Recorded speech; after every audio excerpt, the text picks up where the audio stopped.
Hello everyone, నేను మీ Bhagyalakshmi. Welcome back to my channel. It's me Bhagyakumar. ఈరోజైతే మా ఇంట్లో స్పెషల్ గుత్తి వంకాయ అండి. మా వారికైతే చాలా ఇష్టం అండి కర్రీ అంటే. చాలా సింపుల్గా అండ్ ఈజీగా చేసుకోవచ్చు.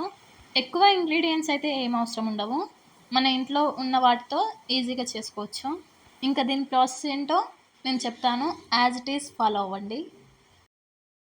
ఫస్ట్ అయితే స్టవ్ మీద ఒక కడాయి పెట్టుకొని అందులో 2-3 స్పూన్స్ నువ్వులు యాడ్ చేసుకొని వేయించుకోండి. వేయించుకున్న తర్వాత ఒక ప్లేట్లోకి తీసుకోండి. మళ్ళీ అందులోనే కొన్ని పల్లీలను యాడ్ చేసుకోండి. యాడ్ చేసుకున్న తర్వాత వాటిని కూడా వేయించుకోండి. ఈ ప్రాసెస్ అంతా స్టవ్ సిమ్లో పెట్టి చేయండి.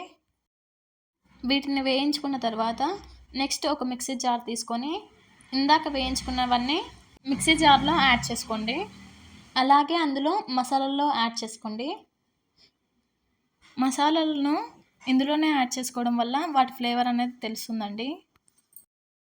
అలాగే అందులోనే 5-6 వెల్లుల్లిపాయలను వేసుకోండి. అలాగే అందులో కొంచెం కొబ్బరి పొడిని యాడ్ చేసుకోండి. మీకు కావాలంటే వేయించుకొని కూడా యాడ్ చేసుకోవచ్చు.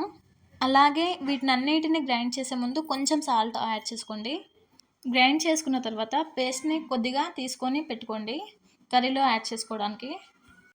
ఇక్కడ నేనైతే నల్ల వంకాయలు తీసుకున్నానండి. నల్ల వంకాయలని బాటంలో ఇలా కట్ చేసుకోండి. ఒక 10 వరకు కట్ చేసుకోండి. నెక్స్ట్ ఇంకా ఒక కడాయి తీసుకొని అందులో ఆయిల్ యాడ్ చేసుకోండి. ఆయిల్ యాడ్ చేసుకున్న తర్వాత కట్ చేసుకున్న ఉల్లిపాయలని యాడ్ చేసుకోండి. ఉల్లిపాయలని కొద్దిసేపు ఫ్రై చేసుకోండి.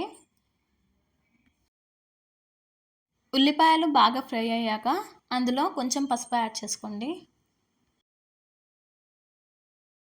వేసుకొని బాగా కలుపుకోండి. ఇలా కలుపుకున్న తర్వాత కొంచెం కరివేపాకు యాడ్ చేసుకోండి. యాడ్ చేసుకున్న తర్వాత మాడిపోకుండా బాగా కలుపుకోండి. కట్ చేసి పెట్టుకున్న వంకాయల్లోకి ఇందాక గ్రైండ్ చేసిన పేస్ట్ని వంకాయల్లోకి పెట్టుకోండి. అలాగే కొంచెం చింతపండుని నానబెట్టుకోండి. ఆనియన్స్ ఫ్రై చేసుకున్న తర్వాత అందులో కొంచెం సాల్ట్ అలాగే కారం పొడిని యాడ్ చేసుకోండి. ఒకసారి బాగా కలుపుకొని ఇందాక నానబెట్టుకున్న చింతపండు రసాన్ని యాడ్ చేసుకోండి.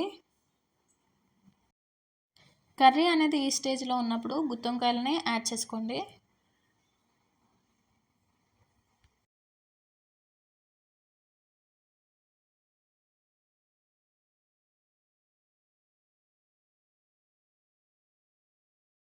ఇందాక గ్రైండ్ చేసుకున్న పేస్ట్లో కొన్ని వాటర్ యాడ్ చేసుకొని కర్రీలో యాడ్ చేసుకోండి. ఇలా యాడ్ చేసుకున్న తర్వాత ఒక 5 or 10 minutes కర్రీని ఉడికించుకోండి.